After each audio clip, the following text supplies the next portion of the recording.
ሰላም ውድ ቤተሰቦች እንዴት ናችሁልኝ? እኔ ከሁሉ ሰላም ነው፣ እግዚአብሔር ይመስገን። በያላችሁበት ሰላማችሁ ብዝት ይበልልኝ። ዛሬም በሌላ ቪዲዮ መጥቻለሁ። እንደተለመደው ቪዲዮ ላይክ በማድረግ ጀምሩት።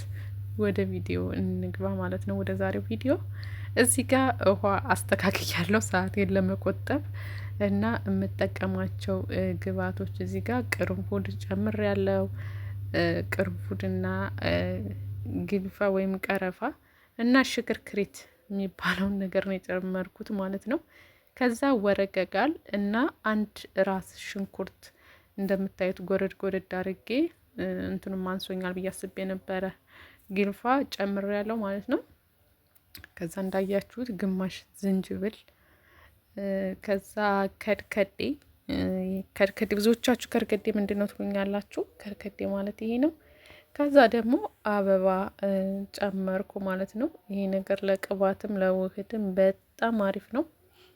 ከዛ ለአንድ 15 ደቂቃ ካንተከተኩት በኋላ አውጥቼ በእንደዚህ አይነት መልኩ አጠለልኩት ማለት ነው። ይህን ነገር በደንብ ተጠቀሙት። ከዛ ታመሰግኑኛላችሁ። ምንም አይነት ሽታ የለውም። ቀይ ሽንኩርት ስንጠቀም ብዙ ጊዜ ሽታ ነው የሚያስቸግረን። ወረገጋል ከጨመራችሁበት ግን ምንም አይነት ሽታ የለውም። እመኑኝ፣ እርግጠኛ ሆኜ ነው የምነግራችሁ። ሂና ነው እንግዲህ የምጠቀመው። ውሃውን ያዘጋጀሁት ለሂና መበጥበጫ ነው ማለት ነው። ሂና ይህንን መጥኜ የጸጉራችሁንን መጠን የምታውቁ ከሆነ መጥናችሁ መጨመር ትችላላችሁ ማለት ነው። በነገራችን ላይ ባህሬን ከሆናችሁ ይህንን ሂና ያላችሁበት ቦታ አመጣላችኋለሁ ማለት ነው። ማዘዝ ትችላላችሁ። ስልክ ቁጥሬን አስቀምጥላችኋለሁ። እንግዲህ መበጥበጫው ውሃውን በነገራችን ላይ መፍጫ ካላችሁ ይሄ ትኩስ ነገር ሾርባ ምናምን የምንፈጭበት ነገር አለ አይደል? እሱ ካላችሁ ብትፈጩት በጣም አሪፍ ነው ሂናው ማለት ነው። በጣም አሪፍ ይሆናል። ከዛ ውጭ ደግሞ ሂና ብቻ ስላለኝ ነው ለጊዜው ይሄን የተጠቀምኩት። ከዛ ውጭ ግን መሻት ስድር ካላችሁ ቀላቅላችሁ ብትጠቀሙ በጣም አሪፍ ነው ማለት ነው። ከዛ ላይ በእንደዚህ አይነት መልኩ ካዘጋጃችሁ በኋላ እንደ ጠዋት አዘጋጅታችሁ ራሱ ፍሪጅ ውስጥ ማስቀመጥ ትችላላችሁ፣ አይበላሽም። እንግዲህ ሂና ተፈጥሯዊ ግብአት ስለሆነ ለጸጉራችን በጣም ጠቃሚ ነው። ለጸጉር ለማብዛት እንዲሁም ጸጉራችንን ለማስረዘም ለማፋፋት በጣም ከምላችሁ በላይ በጣም አሪፍ ነው። ግንባራችሁ ለሸሸባችሁ ልጆች በዛ ላይ ደግሞ ውሃውን የተጠቀምኩትን አይታችኋል፣ ምን ምን እንደሰራው። ሁሉም ጸጉር የሚያሳድጉና የሚያበዙ ናቸው እና ከሂናው ጋር ደግሞ ሲደመር ምን አይነት አሪፍ ነገር እንደሚኖረው መገመት አይከብድም። እኔ ከተጠቀምኳቸው ግብአቶች ውጭ ሌሎችን መጠቀም ትችላላችሁ። እዚህ ጋር ለምሳሌ ነጭ ሽንኩርት መጨመር ትችላላችሁ፣ ውሃውን ስታዘጋጁ ማለት ነው። ጥቁር አዝሙድ መጨመር ትችላላችሁ። ከዛ ውጭ ደግሞ ጸጉራችሁ በጣም ከርዳዳ ከሆነ እንደዚህ ሂናው ላይ እርጎ መጨመር ትችላላችሁ ማለት ነው። እርጎ በጣም አሪፍ ነው፣ ትንሽ እንዲለሰልስ ይረዳችኋል። ስለዚህ እርጎ ብትጨምሩበት በጣም አሪፍ ነው የሚሆንላችሁ ማለት ነው።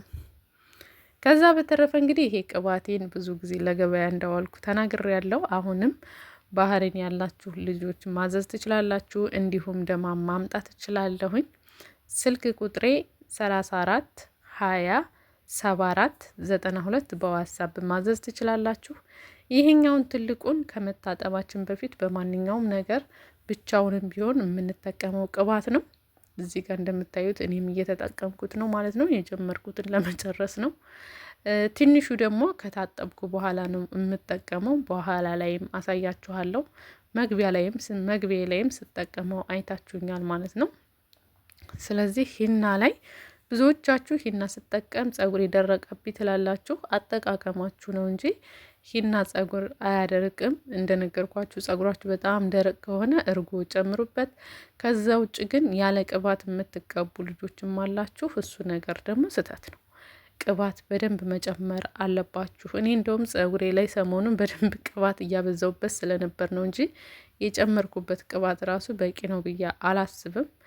ጸጉሬን 6 ቀን ሆኖት ነበረ ከታጠብኩኝ፣ ግን ንጹህ እንዲሆን ስለፈለግኩ ለቅለቅ ብየዋለሁ ማለት ነው። አንዴ በሻምፖ ከዛ በፎጣ አድርጌ ነው አሁን የምቀባው ማለት ነው። ከሳምንት በላይ ከሆናችሁ ጸጉራችሁን ከታጠባችሁ እንደዚህ ውህድም ሂናም የተለያዩ ነገሮችን ስትጠቀሙ አንድ ጊዜ ለቅለቅ ብትሉት በጣም አሪፍ ነው ማለት ነው። እናም ቤተሰቦች በእንደዚህ አይነት መልኩ እቀባዋለሁ ማለት ነው። የሚገርመው በጣም ብዙ ሂና ነበር ያስተካከልኩት፣ ግን ጸጉሬ ይሄን ያክልም ሳይበቃው ነበር ያለቀው።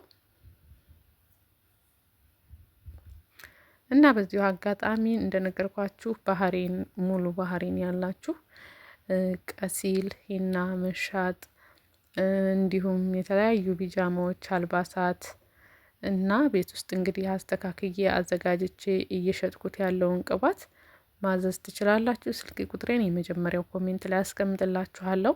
በዋትስአፕ አናግሩኝ። ያላችሁበት ድረስ ነጻ ድሪቨሪ ነው ማደርስላችሁ። ስለምታበረታቱኝ ደግሞ በጣም አመሰግናለሁ። እውነት ለማውራት በዚሁ አጋጣሚ እኔ እንጃ አላቅም፣ ብዙ ካለንበት ሁኔታ አንጻር እኛ ወዴት እየሄድን ነው? እንዴት ነው? ብቻ ግን ያስፈራል አይደለ? ሰው ለሰው ያለው ግንኙነት ግን እውነት ለማውራት ደግሞ በጣም በዛው ልክ ያለንበት የምናስበው ነገር ስህተት እንደሆነ ደግሞ የምታውቁበት ደግሞ በጣም ብዙ መንገዶች አሉ። እውነት እኔ አሁን ነው ያወቅኩት ይሄን ስራ ስጀምርና በጣም መልካም ልጆች አሉ፣ የሰው እድገት የሚያስደስታቸው፣ የሰው ብርታት የሚያበረታቸው። እንዲሁ እውነት ነው የምነግራችሁና ቃላት የለኝም። የእውነት እግዚአብሔር ያክብርልኝ። የእናንተን ልብ ቢሰጠኝ ብዬ ሁሉ ነው የተመኘሁት። ወይ ደግሞ ሁሉም ሰው እንደነዚህ ቅልቦች ቢያስብ ሀገራችን የት በደረሰች። ብቻ እኔ እንጃ አላቅም፣ ቃላት የለኝም። እንደዚህ አይነት ደጋግ ሰዎችም አሉ እንዴ ብዬ እስከማስብ ድረስ ነው። እና ያደረጋችሁኝ የእውነት በጣም ነው ደስ ያለኝ። አንዳንድ ጊዜ ሰውን የምትተዋወቁበት መንገድ አይታወቅም። ይሄ ስራ ምናልባት ከእናንተ ጋር ሊያስተዋውቀኝ ይሆናል እና ስለተዋወቋችሁ በጣም ደስ ብሎኛል እህቶቼ። እግዚአብሔር የልባችሁን መሻት ይሙላላችሁ። እውነት ቃላት የለኝም የእውነት። አንዳንድ ጊዜ ያው ሲሰራ ሲለወጥ የኛ ሰው አይወድም ምናምን የሚባለው አባባል አለና ግን በጣም ብዙ ደጋግ ቅን ልቦች አሉ። እውነቴን ነው የምነግራችሁ በዚሁ አጋጣሚ እና እኔ በጣም የተገረምኩበት ነው። እና እግዚአብሔር ያክብርልኝ እህቶቼ። አሁንም ከጎኔ መሆናችሁን እንድትቀጥሉ ነው የምፈልገው። ሌሎች እህቶቼም እንድታበረታቱኝ ነው የምፈልገው።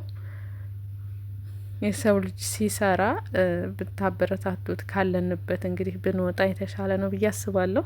እንግዲህ እንደነገርኳችሁ ትንሹ ወይም ከታጠብኩ በኋላ የምጠቀመው ቅባት ይሄ ነው ማለት ነው። በጣም ወፍራም ነው እንደምታዩት። እንግዲህ ጸጉሬን ታጥቤው ይሄንን